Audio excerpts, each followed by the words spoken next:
Коцур Ульяна, 5 класс, Гребенская базовая школа, урывок з аповесці «Дикая завея» Уладзімір Гаўрыловіч. Дикая завея, якая ворвалася на волю шэрым прыцемкам зімняга снежанскага надвячорка. Захапіла ноч і наступны дзень, яшчэ ноч, дзень.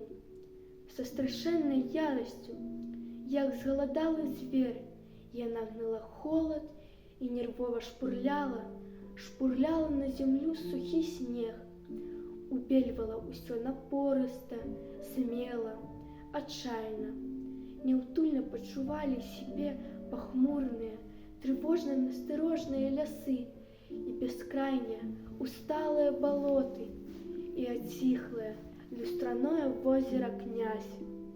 І звяры, птушкі, людзі, здавалася, ашалелая яна вось-вось у адно імгненне.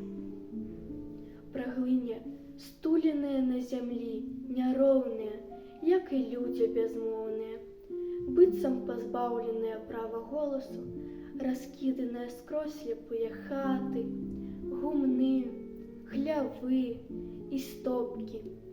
Візжа вецер, халодны, сіверны, які нахлынуў з поўначы.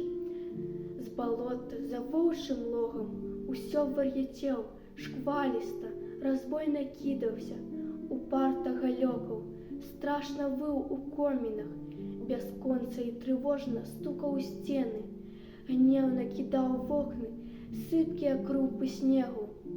Ушчатага драпежнічай злюкай жудаснага зводу на зямлі. Здавалася, не будзе сканчэння дзікай завеі. Усё было мала, мала, мала.